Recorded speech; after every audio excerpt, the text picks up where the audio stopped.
Okay, so this is a celebratory event. In spirit of the celebration, let me begin by sharing some photos of a small event I managed to have soon after the 10 years of the first discovery. You can recognize some familiar faces there. So I'm really happy to be here. Thanks to the organizers for the invitation. So in this talk, we will talk about standard siren cosmology. I'll begin with some overview. Thanks to Teeth already for providing some introduction. I'll be talking about the results from current data. I'll present a good fraction of my talk talking about alternative tracers for dark standard sirens. And finally, I'll end with some future prospects and discussion items. Compact binaries observed in gravitational waves are standard distance indicators or standard sirens. This is because for compact binaries or gravitational waves in general, we measure the phase as well as the amplitude. The phase evolution already gives us some estimate of the intrinsic mass of the system, and given the intrinsic mass of the system, we know how far the system is from the observed amplitude. So gravitational waves, they give us direct access to the distance. They're self-calibrated, and we do not need any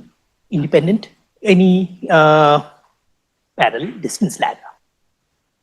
Once we have the distance and we have a redshift, we can have a redshift distance relation, and we can infer, or we can obtain all the parameters which this redshift distance relation depends on, to the leading order, the Hubble constant, potentially also other parameters that govern this redshift distance relation. The question is, where can the redshift come from? For binary black holes, the redshift is totally degenerate with the mass of the system. For neutron stars, that is not exactly the case, but still, it's at the moment, it's not very easy to infer the redshift from observed neutron star properties. So, on the other hand, one can fall back on population, on the distribution, observed distribution of either neutron stars or black holes. This is what goes by the name spectral sirens these days. The cleanest observation of a redshift would of course come if we have an electromagnetic counterpart for the bright standard siren GW170817. We observed an electromagnetic counterpart that gave us a direct measurement of the redshift. On the other hand, if we do not have an electromagnetic counterpart, 170817 was the only event which came with an electromagnetic counterpart, we can fall back on galaxy catalogs, and we can use all the redshifts within all the redshifts of all the galaxies in the sky patch to provide us information that builds up statistically across a large number of events. This idea is, of course, not new. This idea was already there in the 1986 paper by Schutz, and this now goes by the name dark standard sirens. There are other ways by which this redshift information can come in. It can come in via galaxy clustering or large-scale structure of matter. We already heard a little bit in Teeth's talk, and potentially the redshift could come in other ways as well. I won't spend too much time on bright standard sirens. This is a very direct measurement. I'll very quickly mention how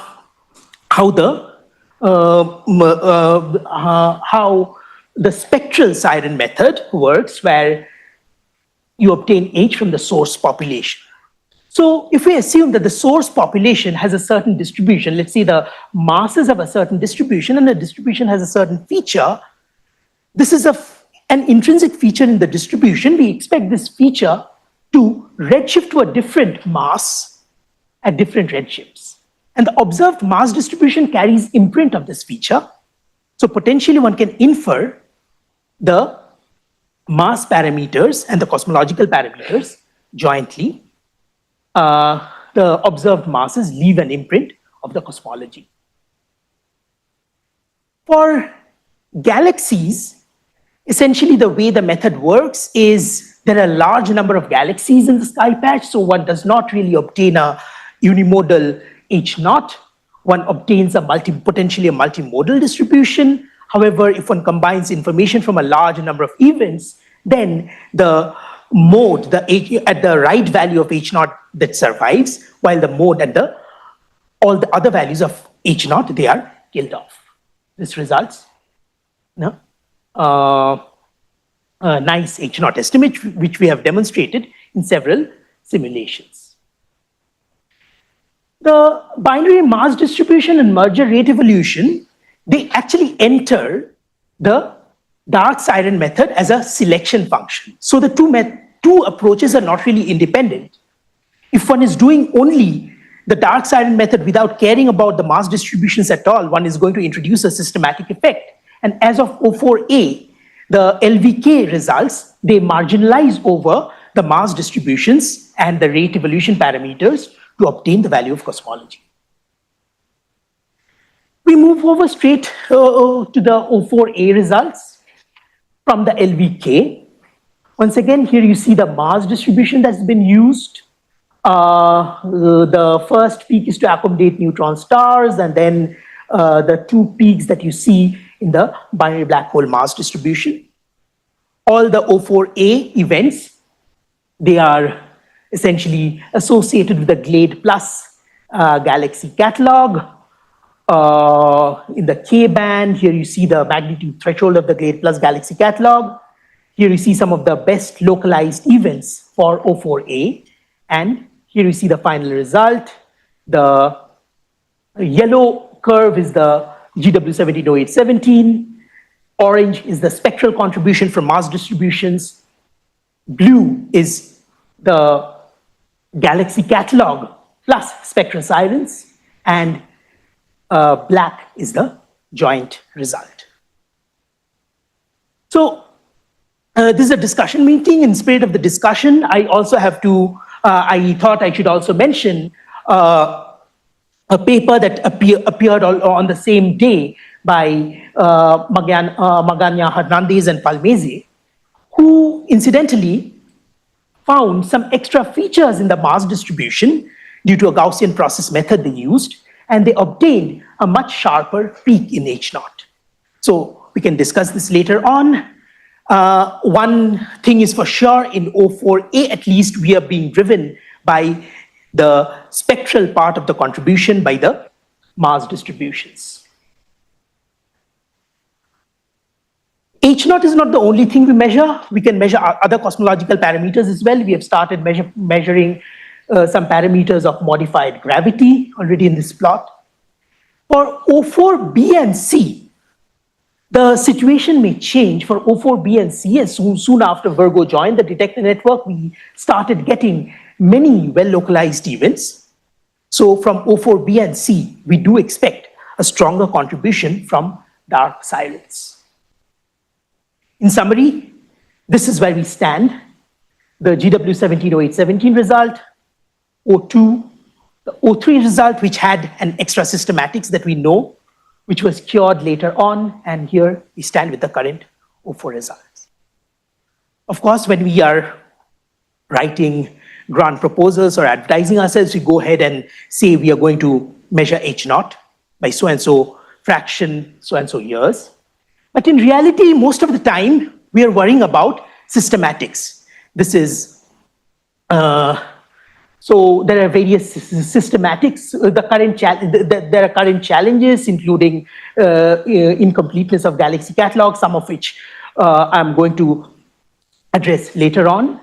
And there's a large number of systematic effects which we worry about. I'm not going to focus on systematic effects in this talk. I'm just going to highlight various different systematic effects, and also going to stress that on all of these, there's been work that's been going on over the past years. This is the most active area of that we are thinking about at the moment.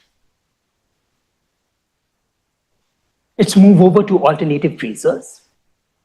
So we saw in a few slides back, when we looked at the completeness fraction of Glade, that the Glade galaxy catalog had very little support beyond redshifts of 0.2 or so. Well, most of the events that we are seeing come from distances that are much farther away, given any reasonable cosmology. So most of the events, they fail to get any support from glade. The idea is to whether we can, even with upcoming galaxy surveys, they can take us a little beyond that, but probably not to redshifts of 2 and 3, where we, or redshifts of 2, where we can expect many binary black holes from. So the idea here is that gravitational waves, galaxy clusters, they both trace the underlying matter distribution with a different bias parameter that we heard about from T. Given the large localizations of gravitational wave events, it might not be necessary to resolve the individual galaxies, and one can just look at the underlying structure. In this talk, I'm going to focus on two such alternative tracers, galaxy clusters and luminous red galaxies, which trace the nodes as well as the nodes and filaments of the underlying large-scale structure. For our result, we use the following two galaxy cluster catalogs, the Planck 15 PSZ2 galaxy cluster catalog, which is a Sunayev-Zeldovich catalog, and the eROSITA, which is an X-ray catalog. The details are on the slide here. We can come back to it if necessary. And we move over from as we move over to from galaxies to galaxy clusters, certain things become cleaner. Galaxy clusters often provide us a direct estimate of the mass, of the total mass of the galaxy, and we can directly use this mass for weighting. This weighting, which we already use for galaxies, is more convoluted. There are more assumptions there. From this plot, we also see how far beyond the GLADE catalog some of these other catalogs take us. For example, this eROSITA catalog takes us almost to a redshift of 0. Yeah, I cannot read exactly from here, pretty much beyond what was the case for GLADE.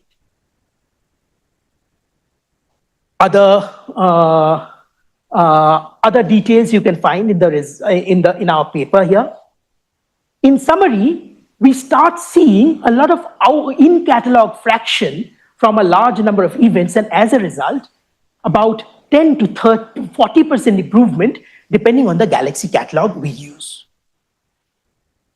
The other method, the other tracer that I'm going to talk about is luminous galaxies. And the idea here is that these luminous galaxies, they trace the underlying mass distribution. And if you look at only the luminous galaxies, then a galaxy catalog will be, then you reduce the out of catalog part in the analysis. This also leads to an improvement, which we see in our other work here.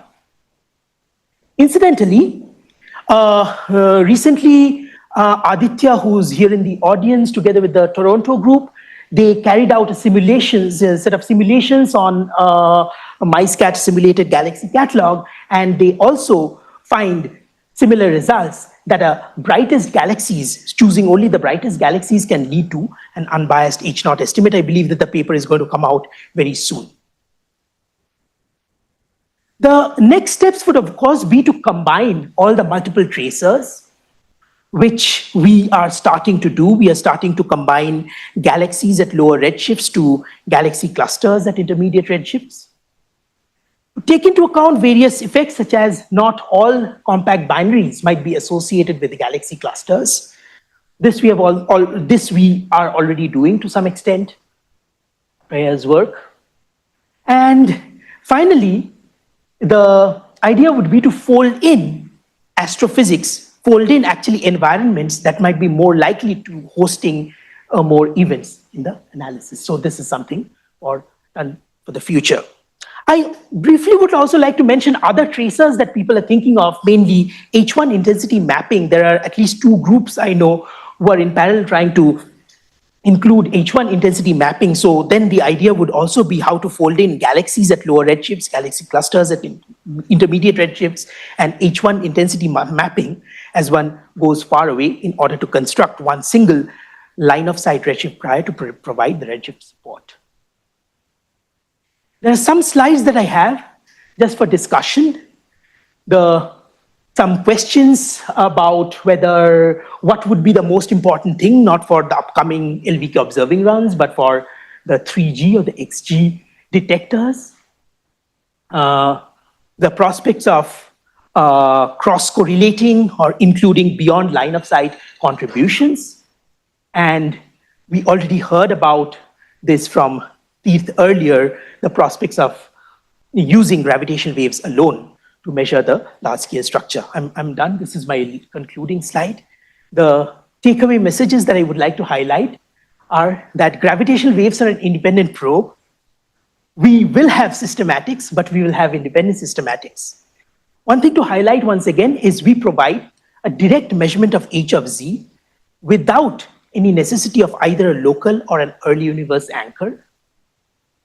Gravitational wave uncertainties, at least I believe, could shrink much faster than many of the other uncertainties. So this will certainly give us complementary information.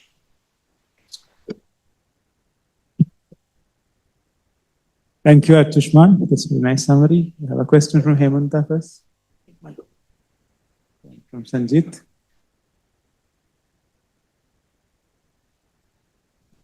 Can you show me the slide of getting the H0 from the dark side and using the galaxy catalog?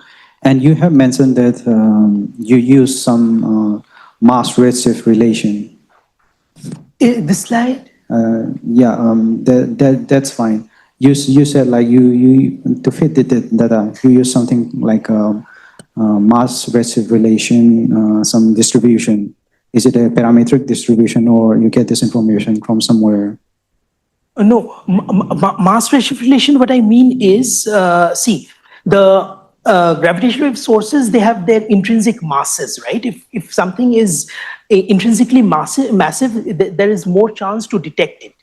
That's the selection effect, right? Okay, so this distribution is not intrinsic. This is a detectable one with the there is an intrinsic distribution which drives the detectable one, right? But the intrinsic distribution also should have a relationship between mass and the redshift, right? Or it is not considered here. Are you talking about redshift evolution of the intrinsic distribution? Yeah, redshift evolution correlated with the mass. That's a very good point. Redshift evolution, we can expect the redshift evolution to change. Sorry, we can expect the mass distribution to change with redshift. We are not holding that in at the moment. I think Shubhadeep here is working. You are not the one who's working on folding redshift evolution. Yeah. Okay, so there are people who are worrying about how to fold in redshift evolution of the masses in the inference pipelines. We are not doing it at the moment. Okay. Yeah, thank you.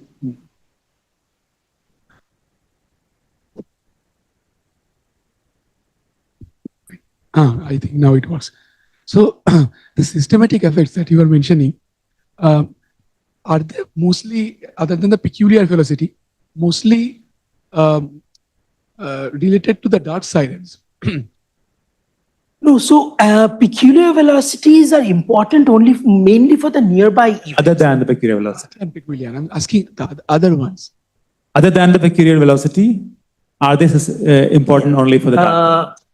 No, waveform systematics and calibration uncertainties are for everything. But yeah, galaxy catalogs and unknown astrophysics are more for dark sirens. The main question I'm driving at is that, see, bright sirens may be more reliable in breaking the degeneracy, but then we are not getting enough. Right. So how is that competition? How does the competition go? Like, at which point the dark side?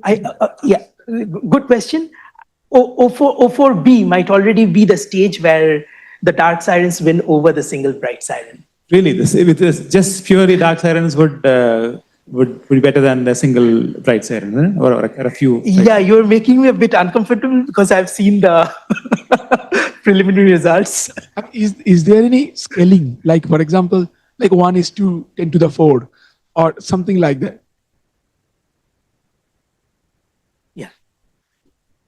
Is it possible to know? Not exactly. It depends on, it mainly comes from the well-localized events, right? So if you have very well-localized events, then it's not that, it's not 1:10,000, it's much smaller than that. Yeah, 10 to 100. If we have spectroscopic galaxy survey, then the dark siren technique will need a factor of 10 more black holes, will characterize low ratio of the universe 0.4 for in comparison to bright sirens, below 0.4. The survey has to be, it has to be complete. Okay, there is one question online. Sushmita, would you like to ask? Yeah, so maybe this is kind of related to the completeness question as well. So you were saying that using galaxy clusters, you can go out presumably to further redshifts and galaxy cluster catalogs for association. But it's true that you get the mass well for these objects, but do you also not worry because they're much rarer and than the general galaxy population, right? That is true. I mean, they are much rarer for clusters. We can still be more or less confident that the sources would be localized within clusters. But if you're looking at other tracers, then we go to the sparse regime. So that can potentially introduce a systematics, but the systematics can also be avoided in a way that you also include some association fraction, that a certain fraction are associated to these sparse tracers and a certain fraction not. Does this answer your question? Yeah, I guess it's just that most of the stars in the universe are not necessarily in the galaxy clusters. I guess that's even if they're not in the galaxy clusters, they would be associated with a galaxy cluster. They'd be close enough to a galaxy cluster. And this mismatch between their exact coordinates and the galaxy cluster coordinate is not going to be a big concern because our gravitational wave distance localizations or 3D localizations are themselves very large. And I think Adhya and the CETA group in their paper has also done a very nice calculation of how much mismatch is allowed. okay. Thank you. I'll take a look. Okay, thank you, Archisman, and thank you, everyone.